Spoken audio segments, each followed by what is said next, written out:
Hello दोस्तों, आज अपन part 2 के अंदर आर्टिकल 12 से लेकर आर्टिकल 32 तक याद करेंगे। वो भी देसी ट्रिक से अपन इनको याद करेंगे। अपन याद करेंगे आर्टिकल 12, जिसके अंतर्गत है राज्य शब्द की परिभाषा। इसको अपन कुछ इस प्रकार याद करेंगे कि किसी ने किसी से कहा कि आप अपने राज्य की एक परिभाषा दो। एक परिभाषा दो। किसी ने किसी को कहा कि आप अपने राज्य की एक परिभाषा दो। एक परिभाषा दो। एक और दो से बना आर्टिकल 12, और 12 के अंदर राज्य शब्द की परिभाषा का प्रावधान है। इसको अपन कुछ इस प्रकार याद कर सकते हैं। अब अपन याद करेंगे आर्टिकल 13। इसके अंदर कहा गया है कि मूल अधिकारों को असंगत या अल्पीकरण करने वाली विधियां। तो इसको अपन कुछ इस प्रकार याद करेंगे कि किसी ने किसी को कहा कि तेरे मेरे जो मूल अधिकार है, तेरे मेरे जो मूल अधिकार है, उन मूल अधिकारों को असंगत या अल्पीकरण करने वाली विधियां कौन कौन सी है। मतलब किसी ने किसी को कहा कि तेरे मेरे मतलब तेरे मेरे से तेरा बन गया, तेरे मेरे मूल अधिकारों को असंगत या अल्पीकरण करने वाली विधियां कौन कौन सी हैं। तो आर्टिकल 13 के अंदर अपन आते हैं, मूल अधिकारों को असंगत या अल्पीकरण करने वाली विधियां आती है। इसको अपन कुछ इस प्रकार दोस्तों याद कर सकते हैं। दोस्तों, आर्टिकल 12 से लेकर 32 तक अपने भाग 3 स्टार्ट हो जाता है, जिनके अंदर मूल अधिकार है। तो अपने मूल अधिकार टोटल 6 है, जो कुछ इस प्रकार है कि समानता का अधिकार, स्वतंत्रता का अधिकार, शोषण के विरुद्ध अधिकार, धार्मिक स्वतंत्रता का अधिकार, संस्कृति एवं शिक्षा का अधिकार, संवैधानिक उपचारों का अधिकार। इनके अंदर एक संपत्ति का अधिकार था, जिसको हटा दिया गया है। तो सब जो समानता का अधिकार है, इसको अपन कुछ ऐसे याद रखेंगे कि आर्टिकल 14 से लेकर 18 तक समानता का अधिकार है। इसको अपन ऐसे याद रखेंगे कि भाई समानता से अपन पकड़ेंगे सम, और 14 और 18 दोनों ही सम संख्या है। इससे अपन को ये माइंड में रहेगा कि समानता से अपन ने सम पकड़ा और 14 और 18 दोनों ही सम है, मतलब 14 से लेकर 18 तक समानता का अधिकार है। फिर अपन ने देखा स्वतंत्रता का अधिकार। तो इसको अपन कुछ इस प्रकार याद करेंगे कि कोई व्यक्ति जब 19 साल का हो जाता है, तो 19 साल से लेकर 22 तक वो क्या है कि स्वतंत्र रहना चाहता है, एकदम तरोताज़ा युवा है। वह किसी से बंदिश में नहीं रहना चाहता, किसी के बंदी में नहीं रहना चाहता, वह खुला रहना चाहता है, स्वतंत्र रहना चाहता है। तब से 19 से लेकर 22 तक की ईयर में वो स्वतंत्र रहना चाहता है। फिर अपन देखते हैं कि शोषण के विरुद्ध अधिकार। तो इसको अपन कुछ इस प्रकार याद करेंगे कि जब वो व्यक्ति 23 और 24 साल का होता है, तो वह समझदार हो जाता है। वह किसी का न तो शोषण सह सकता है, न किसी का वो शोषण होने देता है, क्योंकि वो समझदार हो गया। अब 23 से 24 साल का हो गया है, वह किसी के साथ में शोषण नहीं होने दे सकता। अब वो समझदार हो गया। कुछ इस प्रकार अपन इसको माइंड में रख सकते हैं। फिर अपन ने देखा कि धार्मिक स्वतंत्रता का अधिकार, जिसमें क्या है कि वो व्यक्ति 25 साल का हो जाता है। 25 साल से लेकर 28 साल तक वह अपने धर्म की, अपने धार्मिक कार्यों की बात करता है। मतलब वह विकसित हो जाता है, वह जानने लग जाता है कि अपना धर्म क्या है, कौन सा है, धर्म के प्रति जागरूक हो जाता है। कुछ इस प्रकार अपन माइंड में रख सकते हैं कि कोई बंदा है जो 25 साल का हो जाता है, तब से लेकर 28 साल तक धर्म से संबंधित बातें करता है, अपने धर्म के बारे में जानने लग जाता है, अपने धर्म के प्रति जागरूक हो जाता है। कुछ ऐसा अपन इसको माइंड में रख सकते हैं। फिर अपन याद करेंगे कि संस्कृति एवं जो शिक्षा का अधिकार है, वो आर्टिकल 29 से लेकर 30 तक है। इसको अपन ऐसे याद करेंगे कि जब वो बंदा 29 साल का हो जाएगा या 30 साल का हो जाता है, तब वो अपने देश की संस्कृति, अपने देश की शिक्षा आदि के बारे में जानने लग जाता है। आदि के जो संपत्ति का अधिकार था, 44वें संविधान संशोधन के तहत उसे हटा दिया गया है, और इसे अनुच्छेद 301 के तहत कानूनी अधिकार बना दिया गया। आर्टिकल 14 के अंदर विधि के समक्ष समानता की बात की गई है। इसको अपन कुछ इस प्रकार याद करेंगे कि जिनसे अपन लव करते हैं, मतलब आई और लव, जिनसे अपन लव करते हैं, तो उसका अपन क्या करते हैं, सम्मान करते हैं, सम्मान करते हैं। तो आई में एक अल्फाबेट है तो एक बन गया, और लव में 4 अल्फाबेट है तो 4 बन गया। मतलब जिनसे हम लव करते हैं उनका हम सम्मान करते हैं। सम्मान से बना समानता, सम्मान से बना समानता। तो आर्टिकल 14 के अंदर विधि के समक्ष समानता की बात की गई है। क्योंकि आई में एक अल्फाबेट है और लव के अंदर 4 अल्फाबेट है, 4 से लव बना और आई से एक बना, एक अल्फाबेट से। तो जिनसे अपन लव करते हैं उसका अपन सम्मान करते हैं, और सम्मान से समानता बना। तो विधि के समक्ष समानता आर्टिकल 14 के अंदर है। अब अपन याद करेंगे आर्टिकल 15, जिसके अंदर धर्म, जाति, लिंग पर भेद का प्रतिशोध। ये सब आर्टिकल 15 के अंतर्गत आता है। तो इसको अपन ऐसे याद करेंगे, जो अपने धर्म, जाति, लिंग आदि का प्रतिशोध करता है, उसके मुंह पे एक पंच मारो, उसके मुंह पे एक पंच मारो। एक और पंच से बन जाएगा एक और पाँच। और आर्टिकल 15 के अंदर धर्म, जाति, लिंग पर भेद आदि का प्रतिशोध आर्टिकल 15 के अंतर्गत है। कुछ इस प्रकार अपन इसको याद कर सकते हैं कि जो हमारे धर्म से, जाति से, लिंग पर आदि का प्रतिशोध करेगा, उसके मुंह पे हम एक पंच मारेंगे, एक पंच मारेंगे। पंच से पाँच बना, एक से एक बना, और इस प्रकार आर्टिकल 15 बना। कुछ इस प्रकार अपन दोस्तों सोच सकते हैं, याद कर सकते हैं। अब अपन याद करेंगे आर्टिकल 16, जिसके अंदर लोक नियोजन में अवसर की समानता की बात की गई है। इसको अपन कुछ इस प्रकार याद करेंगे कि जो बंदा, लोक नियोजन में अवसर की समानता से मतलब है कि सरकारी सरकारी नौकरियों में समानता। अब जो बंदा एनी टाइम शोले मूवी देखता रहेगा, जो बंदा शोले मूवी देखता रहेगा, उसे लोक नियोजन में अवसर की समानता कैसे मिलेगी, उसे सरकारी नौकरियों में अवसर की समानता कैसे मिलेगी। क्योंकि वो पढ़ाई तो करता नहीं है, एनी टाइम शोले मूवी देखता रहता है, तो उसे लोक नियोजन में अवसर की समानता नहीं मिल सकती। मतलब कुछ इस प्रकार अपन सोच सकते हैं लंबे टाइम तक याद रखने के लिए। तो आर्टिकल 16 के अंदर लोक नियोजन में अवसर की समानता आदि के बारे में बात की गई है। कुछ इस प्रकार अपन इसको सोच सकते हैं, याद कर सकते हैं। अब अपन याद करेंगे आर्टिकल 17, जिसके अंतर्गत स्पष्टता का अंत की बात की गई है। इसको अपन कुछ इस प्रकार याद करेंगे कि कोई बंदा जैसे कोई डरावनी चीज़ है, जैसे कोई नाग है, नाग तो नाग को स्पर्श करेगा, स्पर्श से बना स्पर्शता, स्पर्श से बना स्पर्शता। नाग को कोई स्पर्श करेगा तो उसको क्या होगा, खतरा होगा, खतरा होगा, खतरा होगा, खतरा से खतरा बना, खतरा से खतरा बना। तो आर्टिकल 17 के अंतर्गत स्पर्शता का अंत की बात की गई है। कुछ इस प्रकार अपन इसको सोच सकते हैं, विचार कर सकते हैं, याद रख सकते हैं कि नाग को कोई स्पर्श करेगा तो स्पर्श से बना स्पर्शता, स्पर्श से बना स्पर्शता। तो नाग को स्पर्श करेगा तो उसको खतरा है, मतलब खतरा है, खतरा है मतलब खतरा है। तो आर्टिकल 17 के अंदर स्पर्शता का अंत की बात की गई है। कुछ इस प्रकार अपन इसको याद कर सकते हैं।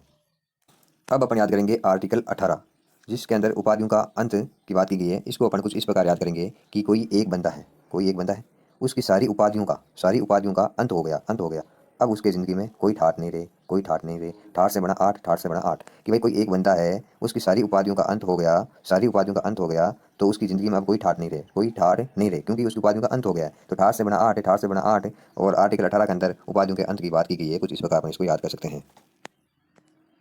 अब अपन याद करेंगे आर्टिकल 19, जिसके अंदर अभिव्यक्ति की स्वतंत्रता की बात की गई है। इसको अपन कुछ इस प्रकार याद करेंगे कि अभिव्यक्ति से अपन ने पकड़ा व्यक्ति। एक व्यक्ति है, एक व्यक्ति है जो कहता है कि नो नो नो, मैं अभी अभी जवान हुआ हूँ, अभी अभी युवा हुआ हूँ, अभी अभी जवान हुआ हूँ, अभी अभी युवा हुआ हूँ, मुझे स्वतंत्र रहने दो, मुझे स्वतंत्र रहने दो, मुझे स्वतंत्रता चाहिए। एक व्यक्ति है, एक व्यक्ति है जो कहता है नो नो नो, मैं अभी जवान हुआ हूँ, अभी जवान हुआ हूँ, अभी युवा हुआ हूँ, मुझे स्वतंत्र रहने दो, स्वतंत्र रहने दो, स्वतंत्र रहने दो। तो इससे अपन के बनेगा अभिव्यक्ति की स्वतंत्रता, जो आर्टिकल 19 के अंदर है। कुछ इस प्रकार अपन इसको सोच सकते हैं, याद कर सकते हैं। अब अपन याद करेंगे आर्टिकल 20, जिसके अंदर कहा गया है कि अपराधों के दो स्थिति के संबंध में संरक्षण। तो इसको अपन कुछ इस प्रकार याद करेंगे कि जो अपराध करता है या जो अपराधों के दो स्थिति के संबंध में संरक्षण करता है, उसको 20-20 बिस्कुट खाने को मत दो, उसको 20-20 बिस्कुट खाने को मत दो। तो 20-20 से अपन को 20 याद आएगा। और 20-20 बिस्कुट किसको खाने मत दो, जो अपराध करता है या अपराधों के दो स्थिति के संबंध में संरक्षण करता है। इसको अपन कुछ इस प्रकार दोस्तों याद कर सकते हैं, सोच सकते हैं। अब अपन याद करेंगे आर्टिकल 21, जिसके अंदर प्राण और दैहिक स्वतंत्रता की बात की गई है। इसको अपन कुछ इस प्रकार याद करेंगे कि कोई व्यक्ति जो है 21 साल का हो गया, शादी के लायक हो गया, युवा हो गया, वह अब अपने प्राण और देह की दोनों की स्वतंत्रता चाहता है, दोनों की रक्षा कर सकता है। कोई व्यक्ति 21 साल का हो गया, अब वो अपने प्राण और देह की दोनों की स्वतंत्रता रखना चाहता है, दोनों की रक्षा कर सकता है, अपने प्राणों की भी रक्षा कर सकता है, अपने देह की भी रक्षा कर सकता है, क्योंकि वो अब 21 साल का हो गया है, 21 साल का हो गया है। कुछ इस प्रकार अपन इसको सोच सकते हैं, याद कर सकते हैं।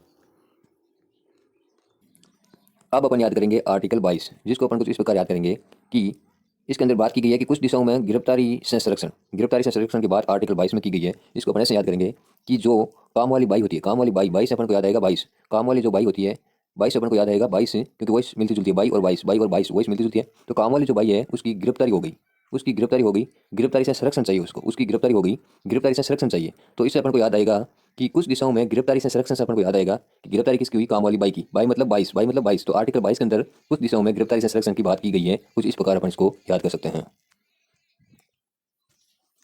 अब अपन याद करेंगे आर्टिकल 23, जिसके अंदर मानव व्यापार पर रोक, बाल श्रम पर रोक, बंधुआ मजदूरी पर रोक की बात की गई है। तो इसको अपन कुछ इस प्रकार याद करेंगे कि अपने मोहल्ले में, अपने गांव में दो तीन ऐसे नेक लोग हैं, कितने, दो या तीन, लास्ट दो या तीन ऐसे नेक लोग हैं जो मानव व्यापार पर रोक लगाने की बात करते हैं, जो बाल श्रम पर रोक लगाने की बात करते हैं, जो बंधुआ मजदूरी पर रोक लगाने की बात करते हैं। ऐसे दो तीन ही लोग हैं, दो तीन ही नेक लोग हैं। कुछ इस प्रकार अपन इसको सोच सकते हैं, याद रख सकते हैं। अब अपन याद करेंगे आर्टिकल 24, जिसके अंदर कहा गया है कि 14 वर्ष से कम उम्र के बच्चों से काम लेने पर रोक लगाने की बात की गई है आर्टिकल 24 के अंदर। जिसको अपन ऐसे याद करेंगे कि चॉइस से अपन पकड़ेंगे चॉइस करना, चॉइस करना, चॉइस से अपन पकड़ेंगे चॉइस करना, चॉइस करना। कि 14 वर्ष से कम उम्र के जो बच्चे होते हैं, उनकी कभी भी ये चॉइस नहीं होती कि वो काम करें, कभी भी उनकी ये चॉइस नहीं होती, ये इच्छा नहीं होती उनकी कि वो काम करें, उन्हें काम करना पड़ता है, उनकी मजबूरी होती है। तो इस प्रकार अपन इसको सोच सकते हैं कि जो 14 वर्ष से कम उम्र के बच्चे होते हैं, उनकी कभी भी चॉइस नहीं होती है कि वो काम करें, कभी भी चॉइस नहीं होती है कि वो काम करें, उन्हें काम करना पड़ता है, उनकी मजबूरी होती है। तो आर्टिकल 24 के अंदर 14 वर्ष से कम उम्र के बच्चों से काम लेने पर रोक की बात की गई है। चॉइस से बना अपन के चॉइस। कुछ इस प्रकार अपन इसको याद कर सकते हैं।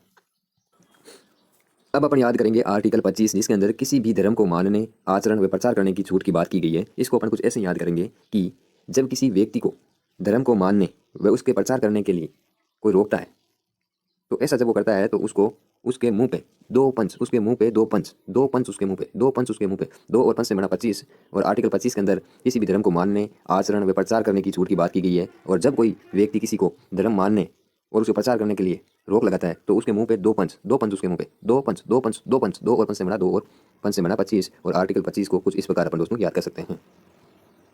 तो अपन याद करेंगे आर्टिकल 26, जिसके अंदर कहा गया है कि धार्मिक प्रबंधन करने की स्वतंत्रता। तो इसको अपन कुछ इस प्रकार सोचेंगे, कुछ इस प्रकार याद करेंगे कि कोई व्यक्ति है, वो अपनी धार्मिक प्रबंधन जो प्रबंधन करेगा वो छाँव में करेगा, धूप में तो नहीं करेगा ना।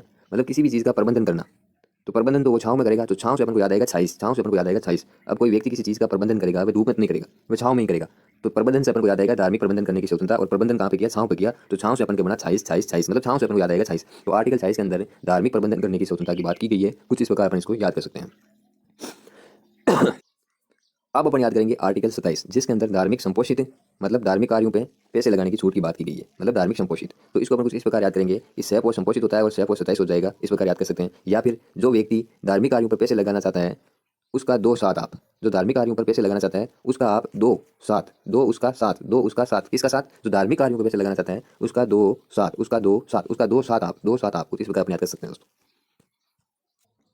अब अपन याद करेंगे आर्टिकल 28, जिसके अंदर कहा गया है धार्मिक उपासना में उपस्थित होना। उपासना मतलब धार्मिक कार्यों में उपस्थित होना। तो इसको अपन कुछ इस प्रकार सोचेंगे या याद करेंगे कि कोई व्यक्ति जो है 2 बार अपनी ज़िंदगी में 2 बार धार्मिक उपासना रखता है, या कोई व्यक्ति अपनी ज़िंदगी में 2 बार धार्मिक कार्यक्रम में उपस्थित होता है, तो उसकी ज़िंदगी के वारे न्यारे हो जाते हैं, उसकी ज़िंदगी में ठाठ ही ठाठ हो जाते हैं, ठाठ ही ठाठ हो जाते हैं। ठाठ से अपन के 8 बना, ठाठ से अपन के 8 बना। मतलब कोई व्यक्ति अपनी ज़िंदगी में 2 बार धार्मिक उपासना करता है या धार्मिक कार्यक्रमों में 2 बार उपस्थित हो जाता है, तो उसकी ज़िंदगी में ठाठ ही ठाठ है, ठाठ ही ठाठ है। कुछ इस प्रकार अपन इसको याद कर सकते हैं। ठाठ से 8 बना, और आर्टिकल 28 के अंदर धार्मिक उपासना में उपस्थित होना या धार्मिक कार्यक्रमों में उपस्थित होने की बात की गई है। कुछ इस प्रकार अपन इसको याद कर सकते हैं। अब अपन पढ़ेंगे आर्टिकल 29, जिसके अंदर कहा गया है कि अल्पसंख्यकों को उनके हितों का संरक्षण की बात आर्टिकल 29 में की गई है। तो कोई बंदा है वो कह रहा है कि अल्पसंख्यक जो भी है, जितने भी मेरे भाई बंधु है, कोई बंदा है वो कह रहा है कि अल्पसंख्यक जितने भी है उनको उनके हितों का संरक्षण दो, उनके उनके हितों का संरक्षण दो ना, दो ना, दो ना, दो ना, उनको उनके हितों का संरक्षण दो ना, दो ना, दो ना। तो 2 ना से बन जाएगा 2 और 9, और आर्टिकल 29 के अंदर अल्पसंख्यकों को उनके हितों के संरक्षण की बात की गई है। कुछ इस प्रकार अपन इसको याद कर सकते हैं दोस्तों। आर्टिकल 30 के अंतर्गत अल्पसंख्यकों को शिक्षा संबंधी संरक्षण दिए गए हैं, उनकी बात की गई है कि आर्टिकल 30 जो है उसके अंदर अल्पसंख्यकों को शिक्षा संबंधी संरक्षण दिए गए हैं। तो इसको अपन कुछ इस प्रकार याद करेंगे कि जो अल्पसंख्यक है उनको उनके शिक्षा संबंधी संरक्षण दो, चाहे आपको 1 महीना लग जाए, 30 दिन लग जाए, 1 महीना लग जाए, 30 दिन लग जाए, मतलब 30 दिन या 31 दिन मतलब 1 महीना। अल्पसंख्यकों को उनकी शिक्षा संबंधी संरक्षण दिए गए हैं या उनकी शिक्षा संबंधी संरक्षण दो, चाहे आपको 30 दिन लग जाए, 1 महीना लग जाए। कुछ इस प्रकार अपन सोच सकते हैं, विचार कर सकते हैं लंबे टाइम तक याद रखने के लिए। आर्टिकल 31 जो है संपत्ति का अधिकार था, तो इसको निरस्त कर दिया गया है, हटा दिया गया है। आर्टिकल जो 32 है, इसके अंतर्गत संवैधानिक उपचारों का अधिकार की बात की गई है। अगर आप मौलिक अधिकारों आपके मौलिक अधिकारों का हनन होता है तो आप सुप्रीम कोर्ट या हाई कोर्ट में याचिका दायर कर सकते हैं। तो आर्टिकल 32 को अपन कुछ इस प्रकार याद करेंगे कि संवैधानिक उपचारों का अधिकार है, तो आपको उपचार किसका करना है, अपने जो 32 दांत हैं उनको उपचार करना है, उनका उपचार करना है। जो 32 दांत होते हैं, 32 होती है, उसका उपचार करना है। तो उपचार से अपन को याद आएगा संवैधानिक उपचारों का अधिकार। उपचारों का अधिकार कौन सा था, आर्टिकल 32 था। तो कुछ इस प्रकार अपन दोस्तों इसको याद कर सकते हैं। अब अपन लेते हैं एक टेस्ट कि अपनी जो ट्रिक है वो कितनी काम आती है या कितना अपन को याद रहता है। क्वेश्चन नंबर 1 है कि 14 वर्ष से कम उम्र के बच्चों पर काम करने से रोक किस आर्टिकल के अंतर्गत बात की गई है। तो इसको अपन ने कुछ इस प्रकार याद किया था कि जो 14 वर्ष से कम उम्र के लोग होते हैं या बच्चे होते हैं, उनकी चॉइस कभी नहीं होती कि वो काम करें, उनकी मजबूरी होती है, चॉइस नहीं होती। चॉइस नहीं याद है, आर्टिकल चॉइस, आर्टिकल चॉइस कुछ ऐसा अपन ने इसको याद किया था। प्राण और दैहिक स्वतंत्रता किस आर्टिकल के अंतर्गत बात की गई है। तो इसको अपन ने कुछ इस प्रकार याद किया था कि जो व्यक्ति 21 साल का हो जाता है वो अपने प्राणों की, अपने देह की स्वतंत्रता चाहता है और अपने प्राणों की, अपने देह की रक्षा कर सकता है। 21 साल का बंदा, तो 21 से अपन को याद है आर्टिकल 21, आर्टिकल 21 कुछ इस प्रकार अपन इसको याद किया था। धार्मिक प्रबंधन करने की स्वतंत्रता की बात कौन सा आर्टिकल के अंतर्गत की गई है। तो इसको अपन ने ऐसे याद किया था कि कोई व्यक्ति धार्मिक प्रबंधन करना चाहता है या किसी भी प्रकार का प्रबंधन करना चाहता है तो वो प्रबंधन रूप में तो करेगा नहीं, छाव में करेगा। छाव से अपन को याद आया 26, तो आर्टिकल 26 के अंतर्गत ये बात की गई है। इसको अपन ने कुछ इस प्रकार याद किया था। अस्वस्थता का अंत की बात कौन सा आर्टिकल के अंतर्गत की गई है। तो इसको अपन ने कुछ इस प्रकार याद किया था दोस्तों कि कोई व्यक्ति अगर नाग को या किसी डरावनी चीज़ को स्पर्श करता है तो उसको क्या होता है, खतरा होता है। खतरा से अपन को याद आया 17, आर्टिकल 17 के अंदर स्वस्थता का अंत है कि कोई व्यक्ति अगर नाग को स्पर्श करेगा तो उसको खतरा है, खतरा है, खतरा है, 17। तो इस प्रकार कुछ इसको अपन ने याद किया था। उपाधियों का अंत जो है वो किस आर्टिकल के अंतर्गत बात की गई है। तो इसको अपन ने कुछ इस प्रकार याद किया था कि एक बंदा है, उसकी सारी उपाधियों का अंत हो गया, सारी उपाधियों का अंत हो गया। अब उसकी ज़िंदगी में कोई ठाठ नहीं रही, कोई ठाठ नहीं रही। ठाठ से अपन के बना 8, ठाठ से अपन के बना 8। तो एक बंदा है, उसकी उपाधियों का अंत हो गया, अब उसकी ज़िंदगी में कोई ठाठ नहीं रही। ठाठ से अपन के 8 बना, तो मतलब आर्टिकल 18 के अंतर्गत उपाधियों के अंत की बात की गई है। इसको अपन ने कुछ इस प्रकार याद किया था। तो दोस्तों यहीं पे अपना वीडियो कंप्लीट होता है। वीडियो को लाइक करें, शेयर करें, सब्सक्राइब करें। धन्यवाद दोस्तों। बाकी के जो आर्टिकल है वो अपन नेक्स्ट पार्ट में याद करेंगे।